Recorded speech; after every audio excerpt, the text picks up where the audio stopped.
Here with Peter Wright, 2020 World Champion, Lee Huxtable, Production Director for Red Dragon Darts, and so much has been made about your journey to find a perfect set. It would seem you found the perfect set, you won the world title. So just going back from that, we're talking about 10 years development, Lee, with Peter? Yeah, minimum of 10 years, I think, and it's been a long journey, Pete, hasn't it? I did say it's going to be, stick with me, and it's going to be a lot of work for you, but I said we'd get there in the end, and we did, thanks to all your work. We've tried a lot of different concepts, different types of grip, different weights, different profiles, you name it. We've. So where did it start? So Pete's been around about 10 years. What was the first memory of the dart you made? The first dart for Peter?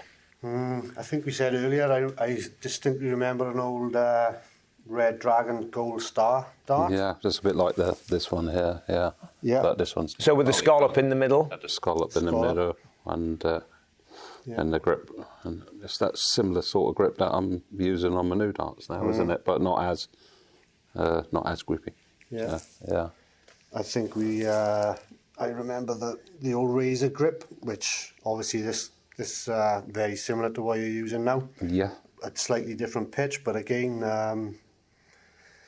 very, very similar kind of grip level. But then since that time, we've obviously tried and experimented many, many different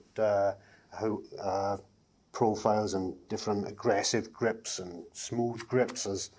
Yeah, we were laughing earlier about when you went out, it was a Premier League in Cardiff, probably about 5 years ago, and you went from an aggressive grip to no grip. No grip. Talk us through that, Pete. That's like Terry Jenkins had been playing on some same board as him, and he's saying, like, you know, when you get warm, smooth darts, actually they get more grippier and stuff like that. So, you know, I thought ideally, you know, try it up on stage where it gets warm, and but like with 50 mil points, yeah, you know, they didn't last long, did they? They didn't work. You know, I remember that day. It was on the Thursday of the Premier League. You came in, and I think you took 5 different sets of darts with you, which we'd made in that morning, and I had no idea which ones you were going to use in the.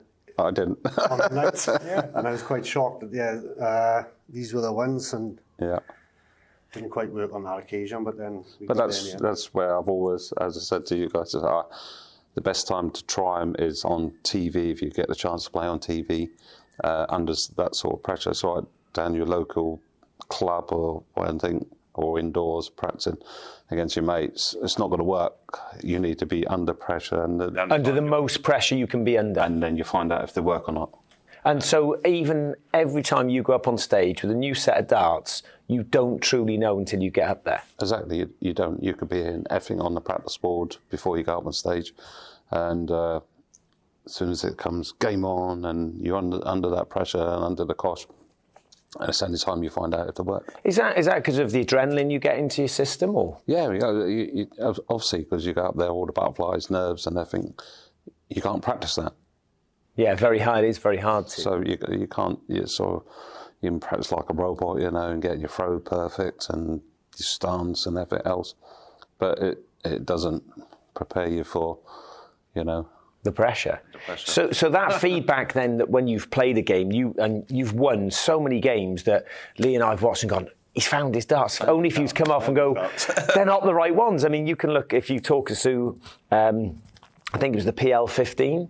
Yeah. I think you won in Japan with that, or you certainly beat MVG and then lost to Phil Taylor in the final 8-7, I think it was.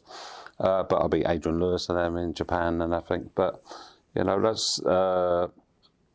But they flew lovely through the air and everything, and then I think I won the Players' Championships and the 9-dart on the way through as well. Beat Wade in the final, that one.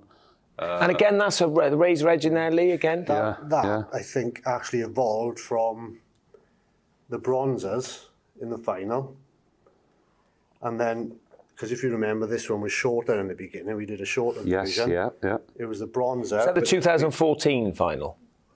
Was it 2014, the bronzer? Yeah, that'd be it. Yes, yeah. So that was razor edge again, wasn't it? We narrowed the front down into a shorter version of this, and then this PL15 evolved from that. So it's kind of that was a 6 months process to get there. You did always say that you would find your perfect dart based on the dart you used in 2014. So it's safe to say that you know, looking back now, the razor edge has formed a massive part of your dart selection. Yes, yeah, the razor edge is just that's what I've found out that I need on my dart. But it's, you know, we've gone through some amazing grips that we do.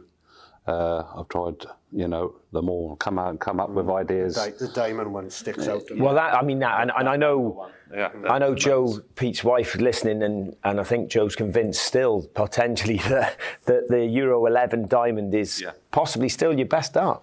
I've done some amazing stuff with them, but they could have won me a lot more. They could have won me the Premier League against Michael, having 7 darts at a double to win it. But you know, but I knew they're brilliant for me in certain places, different areas. Like on the floor, they were good. Get them on stage and not quite there. You always felt there was just something. I knew there was another dart out there somewhere that would work on stage better than they did. So fast forward. But I had a good average in the Premier League against Adrian Lewis with them. Yeah. I think it was about 119 or something silly like that. So, but most people, we're all saying if you threw 119, why would you change? Because they didn't always fly the same every day. Okay. So I think it's about having a bit of confidence in the dart that you're using at the time. Yeah. I think that, like, maybe that element of doubt of being in past finals and crucial darts, I think you always knew that there was something, an extra level, an extra small percentage of improvement there. And once you get that there, then it was there for the team. I think with them, if there's like a little bit of air or wind coming across the stage or people opening doors and stuff, which you're going to get in venues, they used to kick, they'd fly lovely and then get to just before they get to the treble or whatever, and then they used to just kick to the side, then that made me have to switch. And then it just made me getting annoyed. I wasn't actually playing the players. I was battling myself, just trying to get the dart, you know, to go straight. But then you get me on the floor with them, they go boom, dead straight, and you think it's so annoying. But you know, if I wanted to win titles, I had to try and come up. Well, we had to try and come up with something different. Well, if we fast forward to the end of November, going into December, you've used a set. We've seen it. Bit of a disaster, if I'm honest. And then you and Lee seemed to just knuckle down. And there was, I think you've made 3 or 4 sets in early December. And talk us through, Lee, when the process you were going through to get to what was the final dart. Well, it was actually after the Players' Championship when I thought, right, now's the time. We need to get our heads together, have a chat. It's the right amount of time for Pete to go and lead into the tournament. You don't want to have it too sort of 6 months before the tournament. Sort of that amount of time for Pete is the right amount of time to get his head in the right position. So yeah, we started off. Sort of I had in my head, you're looking at the similar length to what he'd been using with the diamond dart, which he'd had loads of success. Obviously, we went back to the razor edge grip, which was... What length is that? Is that 54.5. 54.5 mil, yeah. So, we had quite a long telephone conversation. I was working at our factory in Kenya. It was quite late in the evening over there. Mm-hmm. So I had a notepad, making sketches and writing down notes, coming up with a few ideas.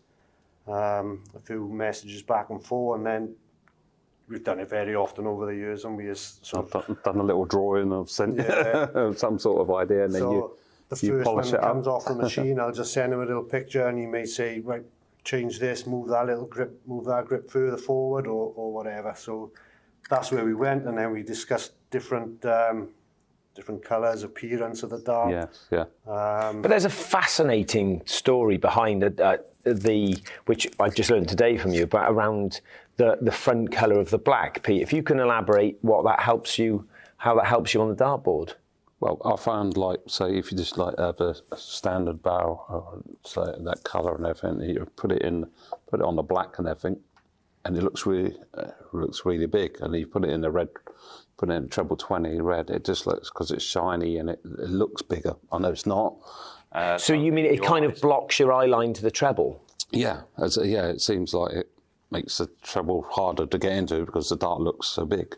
And then with the black dart, if you're missing the treble 20, it's going in the black segment, you can't adjust unless you're using a white fly, find the adjustment to get into the treble 20 because it disappears. So we went, with Lee's help and everything, and he was like, I said about like make it like half and half, or the front of the barrel's like black. So when it's in the treble 20, it looks tiny. Yeah, the black. So you can still see it gets lost in the black, but you don't lose the front part. Yeah. So it goes in the treble 20, the red bit, and it looks small still. So you can still feel like you can see and more. And if you go in the black segment, you've got the obviously the rainbow effect and everything. So you can see the dart, so you can still adjust because you can still see the barrel. And what was amazing during this Worlds, I mean, you were 4 short of the highest 180 of all time. Yeah, I'm gutted about that. But I didn't want to give Michael another set. I bet, but it backs it up what you're saying, that visually, to you, how the dart is in the board is a massively important thing, as well as how it feels. Yes, but everyone's different.